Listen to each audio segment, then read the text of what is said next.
EAM-375 Z clips. Now I typically like to go through and review electronics, which include, say, speakers, amplifiers, DACs, wires, etc. But today I want to talk a bit about these Ego Clip EAM-375s. Now I got these, I guess it is kind of related. I got these to wall mount speakers. Basically the way it works is one piece goes on the back of your speaker, the second piece goes on the wall, and they kind of clip together, and there you go. And it's supposed to do a good job, and these are cheap, right? So just get the price out of the way. These are $20 for $9, around there. The price will fluctuate on Amazon, but so it comes out to be like 50 cents each. So they're relatively affordable, right? So you can pick up in a pack of, I think, 10, 20, and 40, etc. Right? So I actually have something to complain about these. I mean, yes, they are cheap and they'll do the job, but if you look at the kind of quality of it, I don't know if you can pick it up the lens, it's not a smooth cut where these holes where the screws go in. So there are two of them on every single one, because you just run your finger through it and you can literally like cut your skin. That's how sharp these are, right?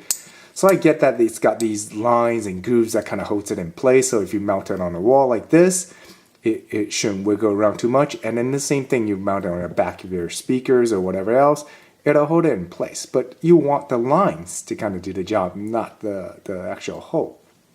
All right, so if you're looking for to remove these later on, these would do some damage to your speakers. Like if it's got nice wood finish, especially those of you with like, piano gloss finish, these are going to do a nice scratch up job on your speakers, which may not be what you want. I mean, if you got some cheap whatever speakers you don't care about, fine, But the point is, once you put these on, you're not going to want to take them off.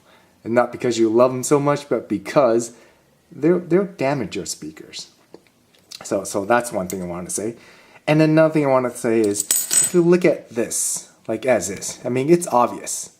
The holes are not lined up. Like one's obviously higher than the other. I mean, I'll put it up against this black finish background. You can see it, right? So you can see this left one's higher than the right. And this is consistent, right? So it's higher than the other.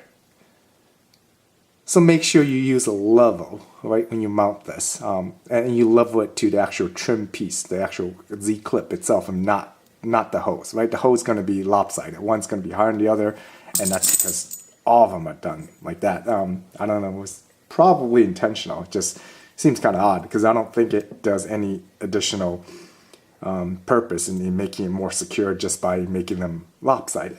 Doesn't quite make sense to me. But the way these work is, one goes on a wall, the other goes in your whatever you want to mount, whether it's you can use like a bookshelf or a piece of wood that you want to mount on the walls, or you can mount them like photo frames or speakers, like what I intended to use these for. And the way is, this goes on the wall, this goes on a whatever you want to mount, and they kind of clip to another and it holds it in place, right? So it doesn't move, and it'll do a good job. Like these are pretty solid. I don't think it's gonna come apart, and you can put like a couple of these just for safekeeping measures to make sure it sticks around. Then here comes my other issue with it, right? So it's got these nice grooves here to hold it in place from keeping the clip from sliding on against the wall itself and against whatever you're mounting.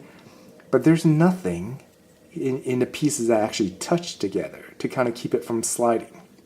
Right? So this goes back to the point that you have to level these. Right? So if you're perfectly level, fine. It'll stay in place, right? Like this, fine, right? Everybody's happy. But if you happen to kind of slide or it's lopsided a little bit, these are going to slide right off. There's nothing holding it in place to keep it from sliding left or right. I mean, what would be good is they'll cut the same type of groove, but then they'll cut it perpendicular to these, like this, across, and they'll do the same here. And when you clip the two together, it'll kind of keep it from sliding. And that would be an ideal design. But no, they didn't do that. They just kind of left it nice and smooth, and it's left free to slip and slide.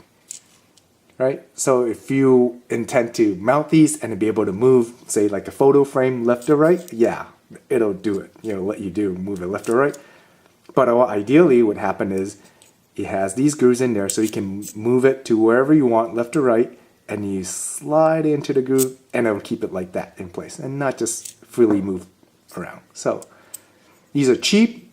They'll do what you want, but I think there's plenty of room for improvement, right? So I just want to put a video together just to talk about these. Yes, they're cheap, but think about the money you can get. But do you really need 20 of these, right? For the $9-10 I spent on these. I mean, in reality, I'm gonna mount a 5.1 kit, so I probably need like 10, right? One for each, really. That's what I intend. So maybe I could buy something that costs $1 a piece, but better quality, right? So just something to think about when you're buying these Ego Z clips.